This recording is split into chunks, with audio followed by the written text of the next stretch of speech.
All right, so today we're going to talk about the Slate Audio VSX system. I'm sure you've probably heard of this by now. And so I've been using this now here in the studio on and off for about 3 months or so. It was one of those things I felt the need, if I was going to really talk about this, I really need to kind of deep dive and get in there and see what I thought about it. So when I started to mix with these, I ended up pulling up a lot of previous mixes that I had done. And I basically wiped all of the settings off all of the plugins. It was important to me that I use the exact same plugins on that session rather than choose different ones. In other words, I wasn't going to start from scratch. So after doing that, I decided to start mixing all over again. I would start with just getting a fader level set, getting the pan set the way I wanted to, and then I would go into whatever processing I was going to do. Some of it was all plug-in based, some of it was hardware based. So the good thing about hardware is I had to kind of go back, but I take good notes so I know which pieces of hardware I used on each particular track. So I did this over and over with different styles of music, and I tried to evaluate the before mix and the after mix to see how much of a difference would there be at the end of the day between one mix and the next. As you would expect, of course, there was a difference, right? Because, we hear things different as we evolve. Some of these mixes I'd done before were years, if not mostly a decade old, so I went way back. And so we kind of learn and we grow, but the question was, did I end up with a really great mix? And if I were to remix that song again using my monitors, how far off would it be? So most of you are asking the question that I asked myself before getting these. Is this just smoke and mirrors? I'm going to be honest with you. I've been incredibly skeptical of it. Now, I know that today you get a decent set of headphones that you can mix with headphones if you have to. Is it optimal in my opinion? No, it's not. But is it something you can do to get there? But when it comes time to fine tuning, you would need to do the tweaks in a proper space with a good set of quality monitors. That would be important in my opinion. So going into this, I think we all understand that Steven Slate is a master marketer. He actually is very good at it, and he's good at developing products that will continue to generate revenue beyond the initial sell, which I think is a smart business decision. Look, let's keep in mind, guys like this or anybody else that does audio, they're not in business to do you or me a favor. They're in business to make money. But what they have to do if they want to make money and continue making money is make products that people perceive as compelling. So now the question is, are these compelling? Is there anything compelling about them? Well, I'm going to talk about that in this video. I'm going to talk about the things that I liked about it and some of the things that, maybe I don't, I wouldn't say don't like, but some of the things that I think probably should be improved upon. So when you get the headphones, I think most of you can go out and watch various videos on the various rooms and stuff like that, but you get a core of rooms/typical spaces, whether it's emulating a couple of different very popular headphones that many of us use, including one of the ones I emulated are a set of headphones I've been using here for probably 12, 13 years, and they've held up all that time and work great. You get to pick Steven's space in his particular room, as well as like a club, which, okay, maybe that's your thing. I didn't really spend much time there.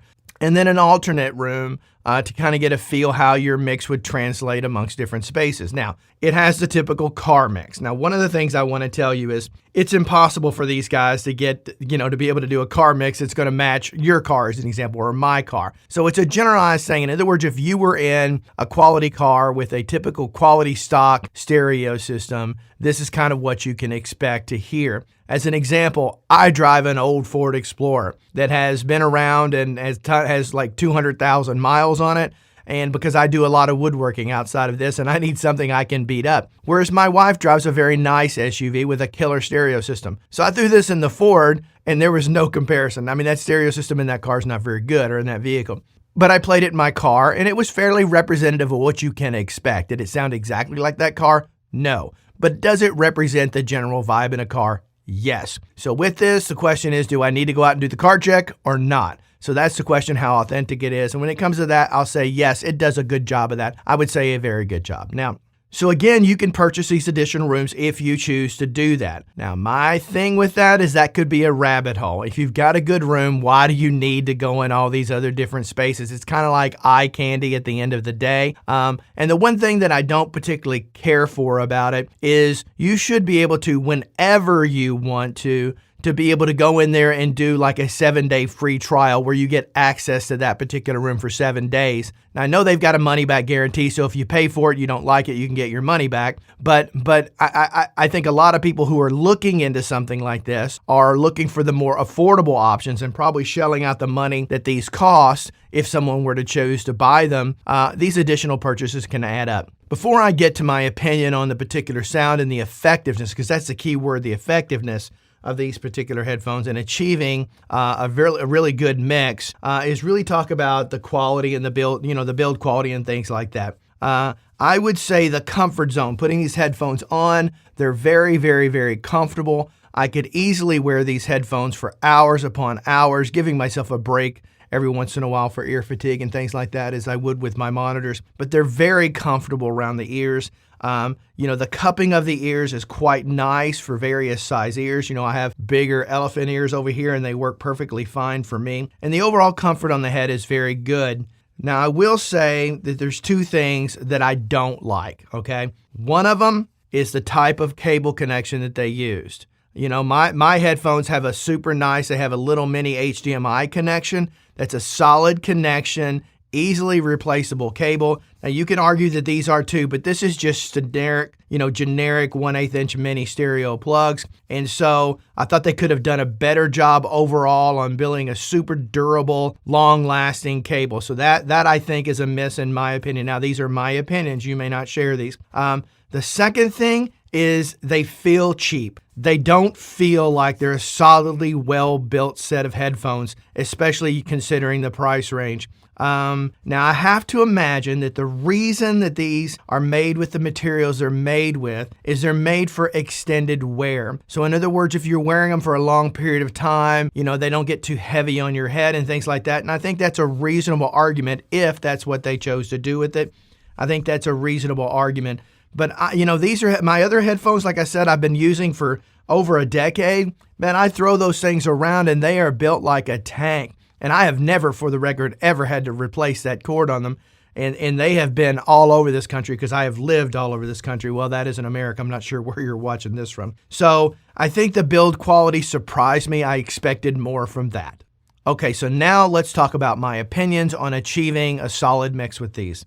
I'm not going to lie. They're good. No, they're very good. I was very surprised. Would I choose these over my Atom A77Xs in my particular room? No, I wouldn't, because those are an incredibly good set of monitors, and this room sounds really good the way it is. And so, no, I wouldn't do that. Would I think twice about having, if my monitors went down, would I think twice about using these for a mix? Nope, not at all. Every mix that I did on them, I was very pleased with the end result. I found that I didn't really need to go back and tweak any more than I would with my monitors. I think the overall experience of mixing and things like that are better with monitors, better with quality monitors, I should say. So now let's talk about how effective I think these headphones are. How well did my mixes translate using this? After doing probably well over a dozen different mixes of different styles, I'm going to say they're really good. They're really good. I was very pleased, and I'll be honest with you, I have no criticism when it comes to that. None whatsoever, especially considering I thought they were all smoke and mirrors coming in here. I thought it was just, a good sales blitz or whatever. I was very skeptical coming into it. And even when I first put them on and started listening, I was skeptical. Until I really started getting in and spent some time with them, that's when I'm like, there may be something to these. And there was. Every mix that I did with these translated incredibly well across multiple sources. I was very pleased with the end result. Now, you're obviously asking me, in my particular studio, I've got a pair of Atom Audio A77Xs that I've had for some time, and I absolutely love these monitors. For the price range, they're the best I've used. Can you get better monitors this? Well, of course you can. Atom Audio makes better monitors that are 10 times the cost of these. Maybe not 10 times, but not that far off. So you can get better, but for a home project studio, I think these are exceptional. And for the record, Atom Audio sent me the upgraded version of these, and they're actually sitting in my dining room right now to give a review on those. And so that's forthcoming, and I'm going to have a hard time understanding how they're going to improve upon these great monitors already, but that's another video for another day. But These particular headphones, I think they did quite well, but no, I would rather take my studio and my environment to be able to mix with. Now, when it comes to ear fatigue, it's like anything else. You can get ear fatigue in your studio with your monitors. You can get ear fatigue with these. The biggest mistake that most people make when mixing, whether it's mixing with a set of monitors like over to my left and behind me and mixing with these, they mix too loud, okay? You should be able to have a conversation in your studio if you're mixing with monitors. And if you've got these on, somebody should be able to come up behind you and start talking, and you have no problem hearing what they've got to say.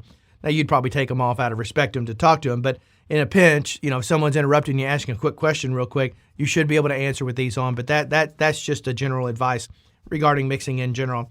I didn't find ear fatigue to be extremely difficult with them any more than I would in a particular monitor situation, and I found the comfort to be extremely well. So all of my mixes translated very, very well. Some of them were very close to, the more recent ones ended up being very close to what I'd done in my monitors in my studio. Now, obviously, the more recent things, you develop choices and styles and things that you make that you kind of get into autopilot mode sometimes when mixing. That contributes to that somewhat. All right, so now we've talked about that these things work. They're not smoke and mirrors. It's not just some marketing scheme. They work. Whether or not you want to dive into buying all the additional rooms or not, that's for you to decide. I'm not going to talk about that any more than I already have. So now that in my opinion that these are incredibly effective and you can achieve great results, who are they for? Who should buy them? And who probably needs to move on from them? If you're like many, many, many people who simply does not have the budget to properly buy a decent set of monitors as well as treat their room, all right? These are for you. I would take these over a set of $400 or $500 monitors in an untreated room every day of the week. Not even a question. I would take these over that. You're going to get better results with this. So if you're a home guy, or maybe you're a person who lives in an apartment and really can't do much, you can't, really without bothering neighbors or anything else like that, you can't treat your room without really doing some very creative things, and maybe you don't have the resources to be able to do that, these are a fantastic option for you. So I think you should certainly consider these. I would definitely try these and give it the trial period that you can. If you don't like them, you can send them back. But I would definitely give them a try before investing in a set of monitors that are relatively on the lower end, on the budget side of monitors, and especially if you don't have a treated room.